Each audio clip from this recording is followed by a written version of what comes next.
Por que será que esse tipo de metáfora soa melhor aos nossos ouvidos? A semente já está dentro de você. Do que esse tipo de metáfora? Quando alguém se levantar contra você, pra te criticar, pra falar mal de você, compra um copo Stanley. Eu sou Bruno Caetano e nesse vídeo nós vamos fazer uma visão 300 graus sobre esses dois itens muito utilizados aí em pregação e exposição bíblica, que são as metáforas e as comparações. Eu tenho certeza que você tem uma frase metafórica, tem uma comparação bem marcante que ajudou no seu entendimento bíblico, que acabou até, inclusive, mudando os seus hábitos, as suas atitudes, por conta desse entendimento, dessas duas ferramentas tão importantes na hora de pregar ou de expor a palavra de Deus. E se você gosta de bater um papo sobre Bíblia e teologia, já se inscreva aqui no nosso canal, dê o joinha e comente também, tá bom? Vai ser bem legal ver a sua opinião aqui nos comentários, tá?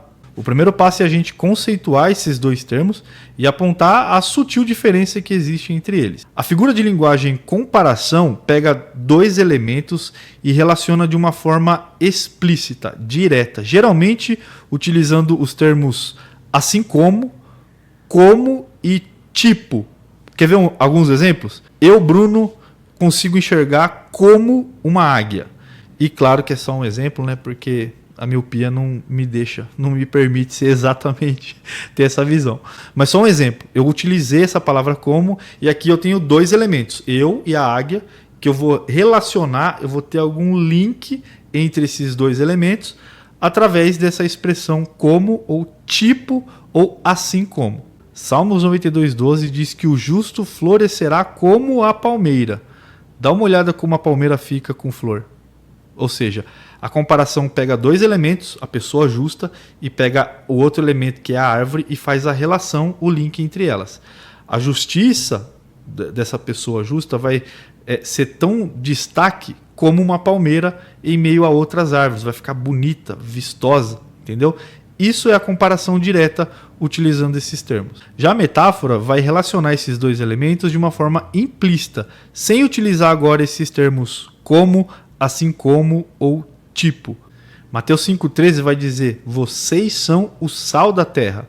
Percebe? Já não tem mais aqueles termos de ligação da comparação, mas ainda assim está fazendo a relação, o link entre dois elementos, você, a pessoa e o sal. João 15,5, Jesus fala assim: eu sou a videira verdadeira e vocês são os ramos, os galhos. E Jesus não está querendo dizer exatamente que nós somos ali feito de madeira, mas o significado dessa metáfora é que nós somos dependentes da árvore para poder nos nutrir. Se a gente se desgarrar, se um galho acabar saindo da árvore, uma folha acabar saindo da árvore, ela vai acabar em pouco tempo perdendo a vida, porque não vai ter mais como se nutrir, certo? Ou seja, está falando da dependência que nós temos com Cristo, assim como os galhos são dependentes da árvore, da videira verdadeira. Da mesma forma, a metáfora do sal e da luz. Você não é sal, você não é realmente uma luz, mas essa ligação nos faz entender que, na verdade, nós fazemos parte de um propósito. Nós temos alguns princípios, algumas atribuições para fazer no nosso dia a dia aqui no mundo, assim como o sal tem para temperar, para conservar as coisas, e a luz para iluminar. Agora me diz aí, comenta aqui se você tem uma metáfora, uma comparação, ou até mesmo uma ilustração que a hora que você ouviu, você entendeu a mensagem e cravou forte, tanto que você tá lembrando dela até hoje e segue na sua caminhada aí. Deixa eu saber qual que é essa metáfora.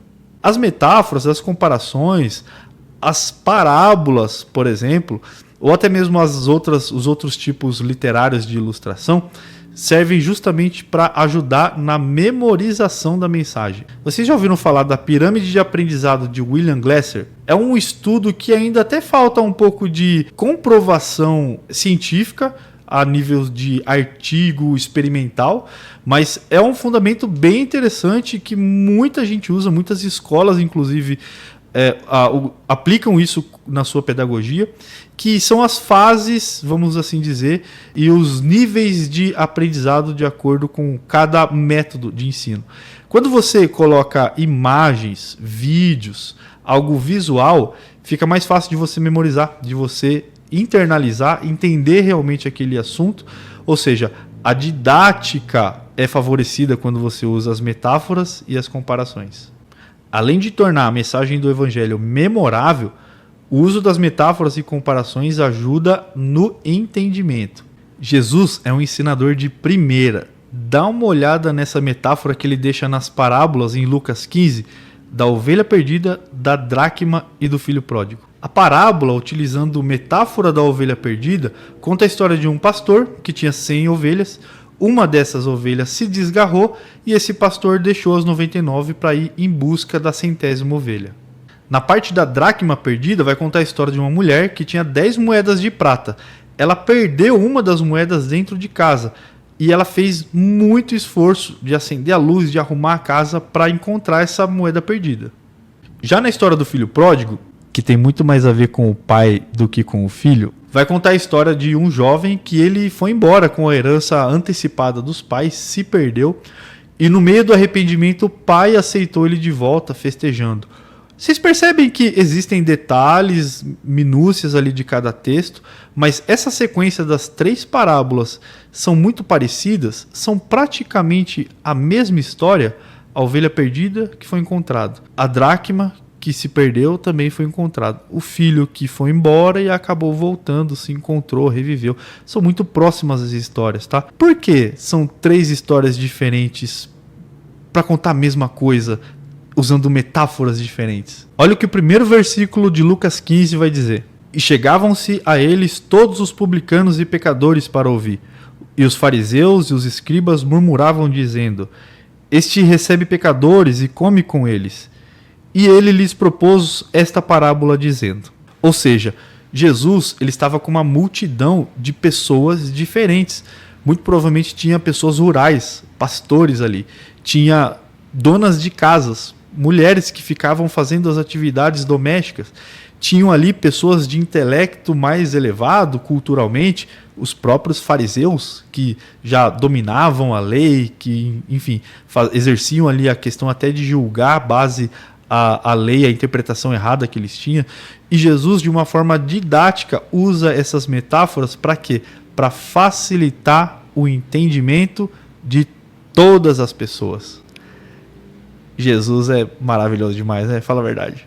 Ou seja, o terceiro benefício de usarmos as metáforas é que essas comparações, essas metáforas, esses links de relação entre 2 elementos acontecem com coisas do cotidiano, coisas simples do nosso dia a dia. Talvez você esteja agora lembrando do início do vídeo falando assim: entendi, agora a metáfora usa itens do cotidiano, coisas fáceis, simples para a gente entender. Mas por que esse tipo de metáfora não me soou tão bem? Se ele apresenta elementos, iPhone, por exemplo, que são muito mais próximos de mim do que as flores das palmeiras, por exemplo, que eu tive que colocar uma imagem aqui. Você já tinha visto uma palmeira florescendo? Coloca no comentário aqui, quero saber. Esse tipo de item tecnológico está muito mais próximo de nós, mas ainda assim não soou muito bem, tá?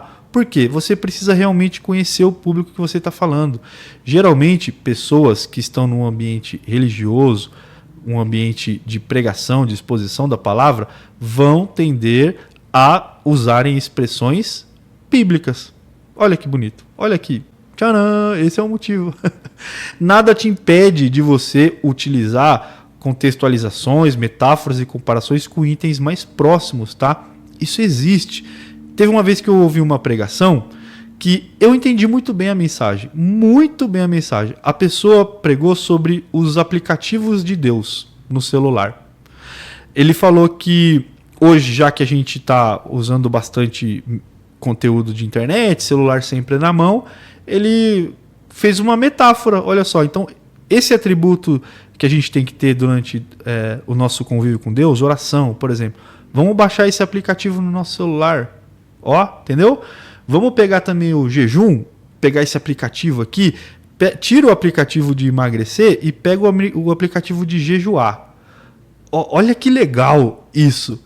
E é moderno, não é? Você percebe que ele começa a mesclar um pouco de conceito e termos bíblicos mesmo, mais raiz, vamos dizer assim, com coisas mais novas. E isso, para mim, caiu como uma luva, porque eu entendi, a ponto de estar aqui repassando para vocês, de memória, tá? Eu não estava programado de falar isso daqui, não tem isso no roteiro. E eu lembrei dessa metáfora que marcou sim, a ponto de eu estar falando para vocês aqui. Os aplicativos do céu. Não lembro o tema exatamente, mas eu sei que era isso, sabe? Por que não extrapolou tanto? Por que foi algo agradável até aos meus ouvidos? E a ponto de eu entender, entendi que ele quis contextualizar para nossa atualidade, mas ainda assim ele manteve a essência.